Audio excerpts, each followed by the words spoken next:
Hi everybody, LG here, and welcome to r/Am I the A-hole? This one's from user Spiritual Essay 107. Am I the a-hole for deactivating my niece's social media when she refused to do an internet safety course? I have custody of my sister's daughter, a 13-year-old. She became old enough for social media a few months ago, and I let her create profiles on her birthday. I said the condition was that she make her accounts private and only accept follows or friend requests from people she knows. She showed me her accounts, which were set to private, so I believed her. I also followed her so I could see what she was posting, which she agreed to. A couple weeks ago, I decided to check her profile as I hadn't seen one of her posts in a while, despite her being on there all the time. It's public, not private, so she's changed her setting, and I'm no longer following her. I'm assuming I was soft block as I can still see her profile. However, the part that concerned me most was her bio. She had her full date of birth, full name, town name, ethnicity, other info about her, and photos of her and her friends in their school uniforms, with the school crest visible. I told her why this was a problem, but she responded that it wasn't a problem. I told her she has two options: take an internet safety course or deactivate all her profiles. She chose the first option. I paid for a short course, an estimated 4 hours to complete. It took a couple days, at which point she told me she'd taken the course and passed with flying colors, even showing me the certificate and said she passed. I gave it a day, checked her profile, and it was exactly the same, except I was blocked, and had to go on incognito to check it. I also checked the course website and said that you, as in the user, spent 17 minutes on the course. That was the last straw, so I told her to delete and deactivate everything, and I put software on the PC which I've used to block social media. I can't do much about apps on her phone, but it's something. She's told my mother what I've done, and mom is outraged, says I had no right to take away her social media, that I should reinstate it and apologize for being paranoid and controlling and let her make her own choices about her personal safety. I've said she's 13 with no concept of internet safety. She can have social media back when she understands how any aspect of online safety works. My mother feels this is unreasonable and that I have moved the goalposts as she completed the course like I asked, but there's no way she completed a 4-hour course in less than 20 minutes. Mom says she's 13, not a little kid, and I need to trust that she knows what she's doing. I said she has to earn that trust first, and mom again accused me of moving the goalposts and said her completing the course should have earned that trust. Am I the a-hole for not letting her have social media? And the overall judgment of the community is between no a-holes here and not the a-hole. Now let's take a look at the top comments to see why. Curly Locks says, no a-holes here. You're trying to protect her safety and she's being 13. If she isn't going to take the course, maybe try a list of what she can include in her public profile information. And if those criteria aren't met, then ground her from social media. Blood Turtle 420 says, honestly, I can't give a judgment because this will only push her to be more sneaky in doing things that you do not approve of. However, I understand your concern for her well-being. It's a slippery slope. False Explanation 702 says, not the a-hole. Your niece is being dangerous with her personal information and you are being reasonable in trying to educate her. I cannot imagine why your mother wouldn't understand that. But maybe that is tied to why you have custody of your sister's kid. Your niece is going to create new accounts though, and will learn to be sneakier. You might need to be more overt in trying to educate her of the dangers. OP responds, my mother isn't involved in the reason I have my niece, other than enabling my sister a lot and not being able to take my niece in. I'm going to keep an eye on her. I've done my best to educate her and I am aware of the dangers as I have actually been stalked before and my stalker used my social media to get to me. And I did tell her all of this, but she isn't concerned and says things like that could never happen to her or her friends as they're more internet savvy than my generation. OP's edit. To be clear, this is more about my conflict with my mother and her accusations of me being controlling. I don't expect anyone to call a 13-year-old an a-hole. Also, to clarify a few things, I'm a woman. My niece's mother is my older sister. My sister and my niece's father are both uninvolved in her life, which is why I have sole custody and have legally adopted her. The mother I mentioned above is my mother, who is also my niece's grandmother. Okay, well, first thing is that this kind of stuff really scares me as a dad. And also, OP, you are not the a-hole, and your mom should shut up. Now, like most commenters say, she's 13 and she's going to try to be sneaky. Well, that is what 13-year-olds do. In her quest to define herself, she's going to push boundaries and she's going to challenge every little thing you try to teach her. And of course, she's going to try to get away with whatever she can. Now, regarding the sneakiness, I think it's a good thing in a very particular way. I think it teaches them problem solving. You are the problem and she needs to solve it. So she's gonna actively look for ways to get around your rules. And that's where you need to be sneakier than the kid. Now, before you quote me on this is what I think I would do when my kids reach that age. And I don't claim to be right, I just hope I don't get it wrong. And regarding the particular course on internet safety, I would sit down and take the course with her and talk about it, review each lesson and see what she understands. And once again, that's enough out of me. What about you guys? What do you think OP should do in this case? Let me know in the comment section, and now we move on with another story. This one's from user Yellow Chai Tea. Am I the a-hole for not wanting to take our niece on vacation in 2022? My husband and I do not have kids, but many nieces or nephews. A number of years ago, when we were late 20s and finally financially secure, our oldest niece was in senior year of high school and we decided to take her on a beach vacation for a week. This has since become a tradition where we take the nibbling on a vacation during their senior year. Since this began, there has always been one nibbling each year. Then, in 2020 to 2023, there are no nibblings graduating high school, so we won't be taking one on vacation until 2024. We've always made it clear it's a senior trip, and not us just working our way through them. We intentionally want to do it this way as we do not want to travel with younger teenagers or children. They are 17 to 18 when we take them, which means we can give them their own room. We keep a key and do adjoining rooms, but that gives all of us privacy. They can do more excursions and we can meet them for breakfast or leave them unsupervised if we want to get a drink or snack. We don't need to actively monitor them by the water, and it's so much easier to airport travel with 17 or 18-year-olds. A couple weeks ago, our sister-in-law said Jess was looking forward to planning her trip with us. Jess is next in line, currently in grade 9. Husband said she's rather eager since her trip is in 2024, but so great she's excited. Sister-in-law gave us death glares, and I asked if we had misaged her, and sister-in-law said no. Jess is grade 9, but assumed she would be going in 2022 since she's next in line. Sister-in-law had ordered her travel books to help her plan, which we found odd as we involve the nibbling in the planning, but we give them limited choices. They don't get carte blanche. We usually give them a choice of 3 locations, then from there, a choice of resort. We told her that the trip is for senior year, so she needs to wait until 2024.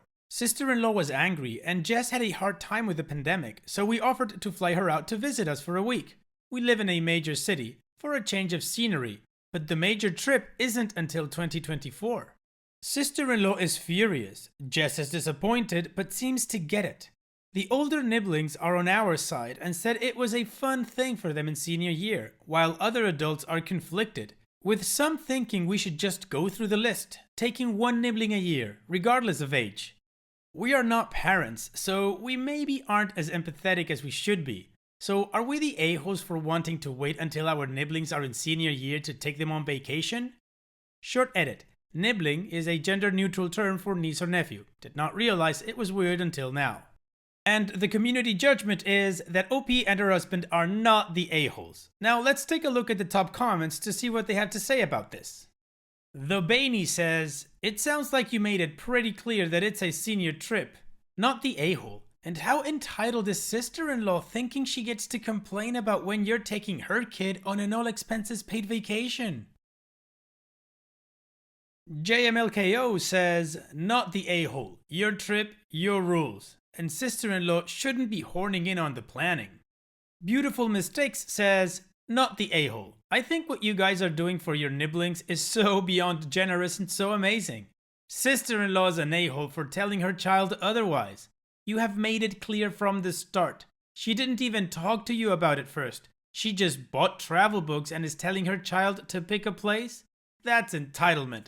I would tell her to stop, or you're just going to stop the tradition. If anyone ruins it, it's going to be her. OP responds, picking up brochures threw my husband off. We've always tried to keep them fair.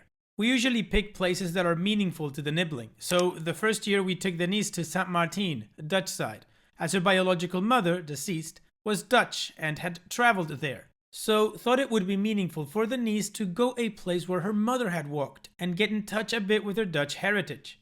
We took a nephew to Hawaii because he was a major history student and longed to see Pearl Harbor. Well, sister-in-law gave niece books about Fiji, Tahiti, Bali, Bora Bora, places that are beyond what we've ever done. So not only is she getting her hopes up about going in 2022, but also the locations she's telling her. While we could afford it, we want to keep the trips fair. OP's edit. The first child we did this for was Jess's older half-sister. Their biological dad, husband's brother, was widowed and had our oldest niece. Then remarried to Jess's mother and had Jess and 2 more kids. This might be a factor in sister-in-law's reaction, I have no idea. Edit 2. We have talked to Jess directly. She is not upset. She was disappointed that her big trip wasn't next year, but understood the purpose of the trip. We've given her some location ideas as her mother had suggestions that are the opposite side of the world. Well, OP, first things first. You and your husband are so far from being the a-hole, you can't even see the a-hole. Well, unless you look at your sister-in-law, because that's the a-hole. Reading your post gave me an angry chuckle. I was angry because of what you were going through with your idiotic sister-in-law, and her overall entitled attitude and death glares made me laugh. I mean, how stupid are you that you think you get to choose what other people do with their money? On a side note, the part that really made me laugh was when you wrote, other adults are conflicted. Conflicted about what? Why would they believe they get to pitch in their opinion on this matter when it doesn't even concern them? Some people, man.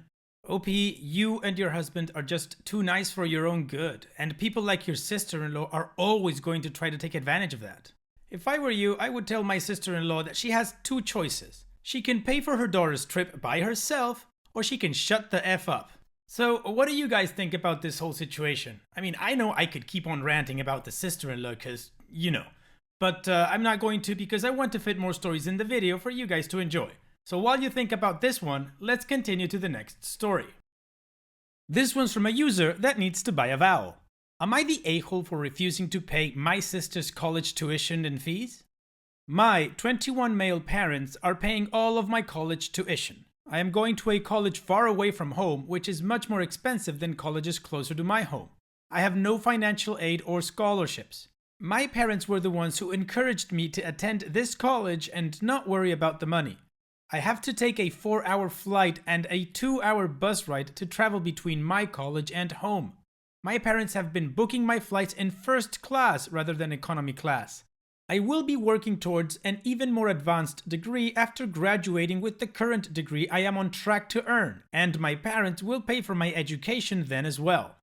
I always thought my parents were paying for my education out of the kindness of their heart so that I could have a stronger future and not have to worry about student debt and loans. And I thought they'd do the same for my younger sister, 15 female, when she goes to college too. Turns out, I was wrong.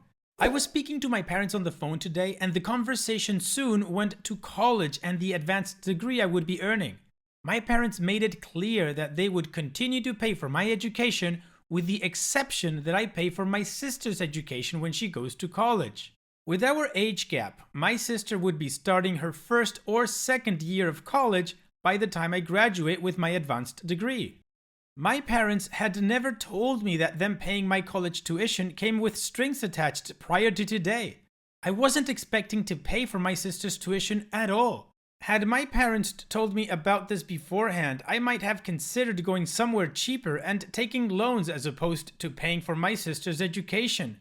My sister wants to attend expensive, prestigious universities. They're called Ivy League in the United States. So, taking loans for my own education would have been a better financial decision as opposed to paying for hers. I told my parents there was no way I was paying my sister's college tuition. I asked if she would be at least expected to pay me back half of what I spent on her education, and they said no. We don't have any other younger siblings whose tuition my sister would have to pay, so clearly my parents were favoring her. My parents told me that my sister was and always will be the baby of the house and asked if I even loved her. I asked them why they couldn't pay for my sister's tuition as they said that college is expensive and they already funded my education. They said any good brother would help his sister have a good life. They then called me an a-hole. Am I an a-hole though? And of course, the overall consensus of the community is that OP is not the a-hole. Now let's take a look at the top comments to see why. Mean Macaroni 59 says, not the a-hole. I felt like I was in the Twilight Zone reading this. It is bizarre logic that seems like should have been discussed when you were picking a university. Mogeti says, not the a-hole. Are your parents loons? Why would they assume you can even pay for your sister once you graduate? That's a lot of money. You can start applying for loans and tell them to keep their stupid strings attached tuition. The mighty MCB says, not the a-hole. But seriously, consider refusing their financial aid for the masters. Pay for that yourself and make your parents pay for your sister's undergrad degree with that money instead. Yep, OP, all of this together. First of all, you are not the a-hole and your parents suck.